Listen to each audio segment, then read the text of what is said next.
I'm here with Bas van Abel, and he is with Fairphone. That's correct, yes. What is Fairphone?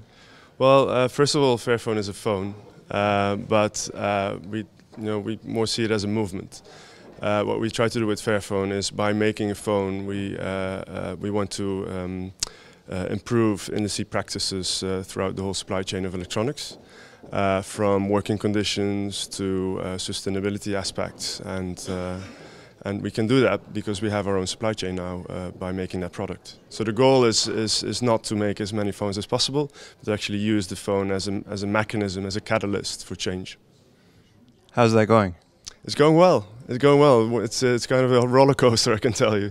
We started a couple of years ago as a campaign, and 2 years ago we decided to really become part of the economic system by setting up a company around it and really marketing the product, because we thought that would make most sense. If you want to change the system, then you start with being part of the system.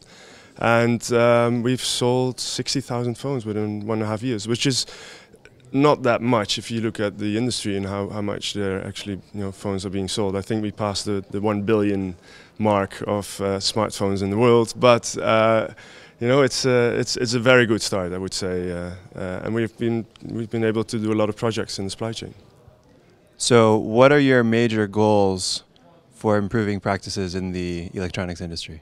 The major goals, well, we have several areas we have goals in, and it's built around the circular model, of course, and we look at the mining, for example. How can we look at the materials used, the minerals used in the phones, conflict minerals issues, but also fair trade. How can you encourage fair trade practices within the mining industry? Because a lot of mining still is artisanal, small scale. People are working in corporations. But yeah, so in the mining area, we have our projects, especially in Congo at the moment. We have projects in China on manufacturing. So we look at the manufacturing and how you can improve the working conditions around manufacturing, but also looking at the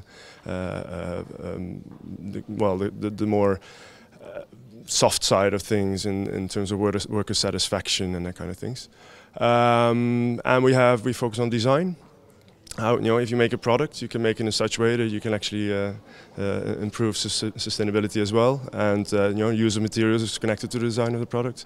And we have the recycling program. So we look at the end of life of the product to use that end of life actually as a start of life for something else. So we use the minerals. We have programs in Ghana where we collect phones and use the minerals from those phones also to make new phones again. Have you had any communications with other electronics manufacturers who are interested in learning from you? Yeah, of course. I mean, the thing is that we're talking about a supply chain where we share, I don't know the exact number, but let's say we share about 90% of the same supply chain. It's if you look at smelters, for example, there's just a few smelters around the world that smelt minerals into the metals. So you do share a lot, and it wouldn't even be possible for Fairphone to make phones if it wasn't for the big guys that have been making phones for years and years already. So our aim is to improve practice in the whole industry. So you have to work together on these things. So we're not against other manufacturers. We're not competing on fairness with other manufacturers. It's trying to inspire each other to actually take those steps. So you need to have conversation. How did you get the idea to do this? How did you start doing this? It started as a campaign, and the campaign question was, how can we get the story of conflict minerals? Millions of people have died in Congo related to conflicts or in conflicts that are relating to the mining of these minerals we use in electronics. But it's very hard to get that story all the way to the consumer. And it's also, there's not really a bad guy you can blame. It's the economic system.